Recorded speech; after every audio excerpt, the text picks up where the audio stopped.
Hello there, people of the internet. So have you guys ever had this happen to you? I was actually down at my local gun store and I was picking up a Milsurp rifle, video coming soon.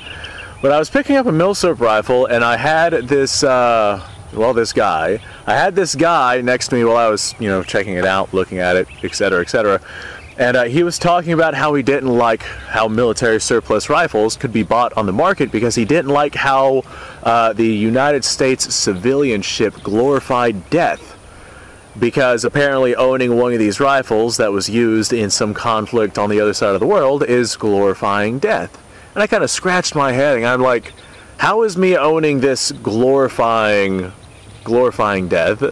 I'm like it's just one of those things to where I was kind of like caught off guard. I had no idea how to respond to what it is that he was talking about. So I was like, you know what? I'm not gonna get into that story about what had happened with that. But let's go ahead and talk about how these military surplus rifles do not glorify death just from you owning them. There are some people out there who specifically want a rifle because they know it's being used to kill somebody, or they know that whoever had it died. And, a lot of people, they'll see like X's on a stock and they're like, ooh, those are kill marks. I will pay a premium for that rifle because I know that it's killed a bunch of people. And I'm just like, what the hell's wrong with you? Why is that the selling point for this rifle? Normally, whenever I buy military surplus rifles, I'm going to stand over here because that sun is blinding me. Normally, whenever I buy military surplus rifles, stay right there, don't go anywhere. I will buy it for the history and for the mechanical diversity and for the caliber cartridge it fires, so I can make a video on my YouTube channel. And not once on this channel have I even considered, hey, this rifle is cool because whoever had it died, and that is what makes it cool. So this right here is an example of a rifle that I have whose previous owner probably did not do so well. This right here is my cavalry carbine, and it has a lot of shrapnel damage to it. As you can see, we got gouges in the barrel and all along the stock. And we have some serious damage done to the wood metal on this thing, and the front sight has been hit and knocked out, and it goes across the entirety of this rifle. Whoever had this rifle whenever that shrapnel hit this rifle probably did not have a very good day, and we don't know if they're still around or if they were still around. So me having this rifle in my possession does not glorify that. I'm not like, yes, this rifle, whoever had this is no longer, he was no longer alive. He was a casualty of war, and I like that. It's a cool thing. That's absolutely not why I have this rifle. Honestly, I got this rifle because I got a really good deal on it. And it was missing a bolt. That's why we have this bolt here that has a straight bolt handle. I'm sure somebody's going to ask about that. But I'm not glorifying what happened to this rifle and potentially its holder. I'm not glorifying that in any way. I'm literally just stating the fact that it happened. This right here is something that you can clearly see on this rifle. Now, if I have this rifle, and we're talking about whatever conflict it was in. This particular rifle was in World War II because it's produced in 1937. Let's say, for example, I know some of these rifles being imported in the country, these particular rifles, they can be found, back into the 1890s. You see dates on them all the way to the 1890s. Well, whoever was issued that rifle, it doesn't matter if they were taken out as a casualty of war or not. Like, just age would have gotten them. So by that point, you're still using a dead man's rifle if you decide to go ahead and get yourself one of those. Or what happens if you get Grandpa's rifle and Grandpa passes away and he leaves you his rifle? Well, guess what? You're using a dead man's rifle. You using that rifle does not institute glorifying their death. And to be fair, there are some cultures where glorifying death is a positive thing. Like, I believe that some Nordics glorified death on the battlefield in order to get to Valhalla, and the samurai also glorified death on the battlefield as a means to obtain honor. There are situations and there are populations where glorifying death was a common thing. I'm definitely not among that population. I want as many people to stay alive as long as possible. As a matter of fact, death is probably one of my greatest fears. Ironic that I mess with the things that I do. And one of my biggest fears is death. But I will never glorify legitimate death, and I will never, I will never disrespect the people who have carried these rifles and done the things that they had done in the conflicts that they had seen. And why me owning these rifles and using these rifles and shooting these rifles, I don't know why some people just come to that conclusion that, hey, this guy is enjoying this tool, this piece of wood and metal that was used by some person X amount of decades ago. I don't know why people think that that is disrespectful. Like, I could absolutely understand, you know, needing to respect something like this, because this was a person's entire life. Whenever they were in the trenches fighting off whoever it is that they were fighting off, whenever they were fearing for their life, this was what they had to protect themselves. And this right here, while a warrior's weapon has always been ceremonial to the warrior himself. I mean, even in modern day conflicts, we see people, I've literally seen people in third world countries blessing firearms before they go into battle, because a warrior's weapon is like his almighty, what's the word I'm looking for? His greatest hope. That's the word I'm looking for. A warrior's weapon is his greatest hope to be able to make it through that conflict and survive. So a lot of these rifles are, in fact, you know, a warrior's greatest hope. And they were a soldier's greatest hope back whenever these were being issued and used on a regular basis. However, me using them now is not disrespecting them. You want to talk about disrespect of these old rifles, go talk to, you know, Bubba. Hold on a second, I got a critter crawling on my other rifle here. Get out of here. Go talk to Bubba, who cuts these things up and just mutilates them and whatnot. That is disrespect to one of these rifles. But me out here simply enjoying these things, that's not disrespectful. And by no stretch of the imagination am I glorifying death because I'm using a rifle that was used in some conflict somewhere. Wow, I forgot how little recoil 6.5 Carcano has. I only had the one round though, so that's our one round of 6.5 Carcano. But with these right here, these often, like I said, are over a century-year old whenever we see them on the surplus market. So whether the person who had this was lost in combat or not, that person is gone if they were issued that back whenever that rifle was new.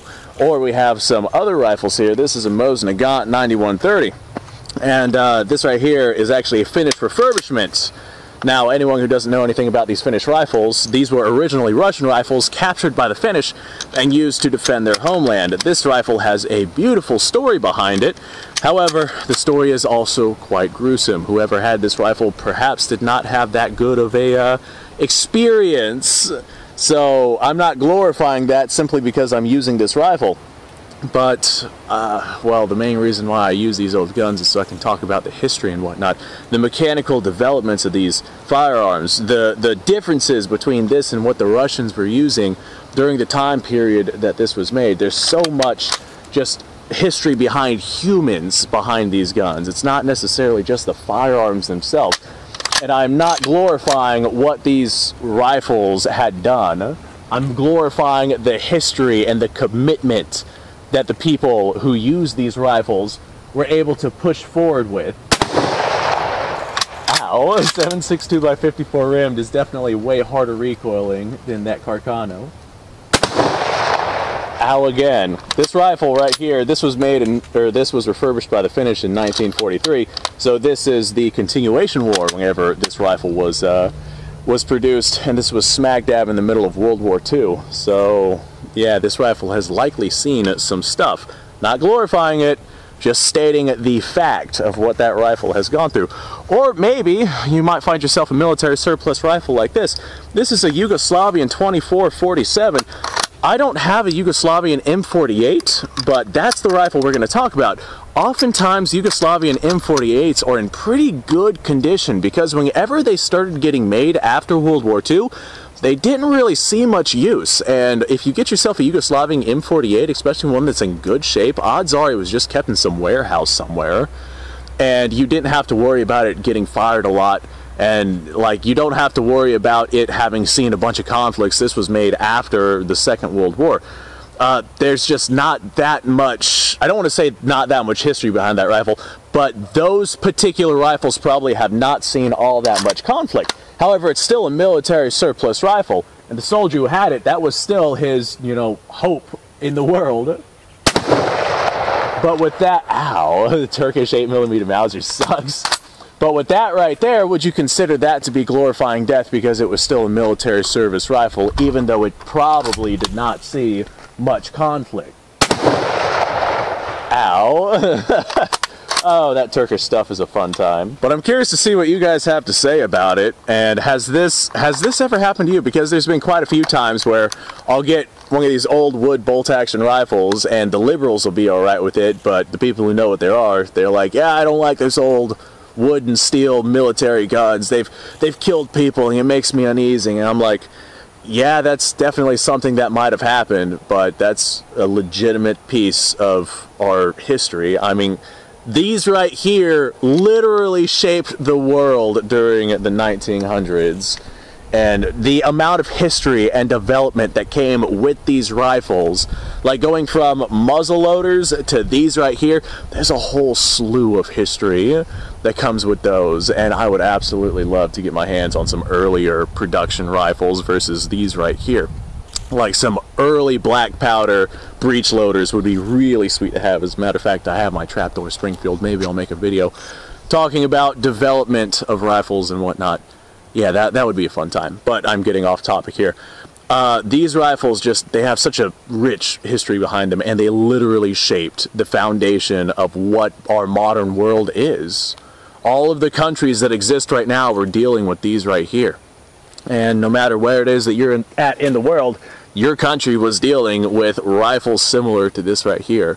And the development that came from like the 1860s up until like the 1930s, that little area, that pocket of development, firearms technology made such a massive, massive ripple in time.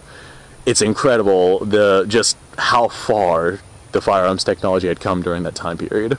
Anyway, folks, I'm rambling on at this point. I want to hear what you guys have to say about it. Thanks for watching. Like, subscribe, share, description below. Link to all sorts of stuff. Go check that out. You guys go off, have yourself a fantastic day. I'll see you all in the next episode.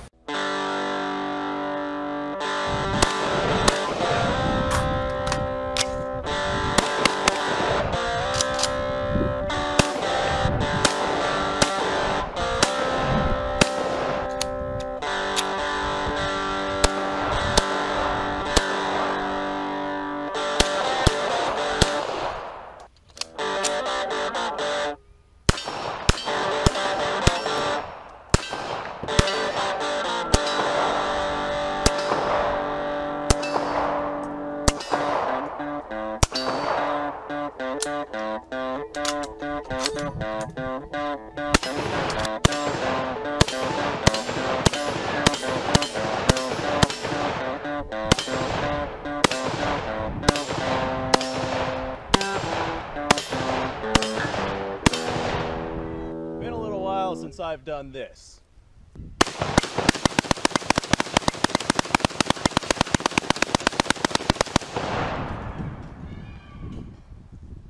Bonnie and Clyde be damned.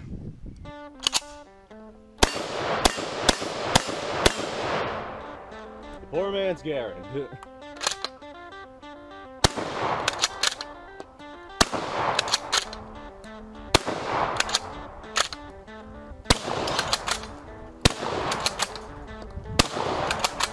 It's a shame that bolt-action shotguns aren't more mainstream.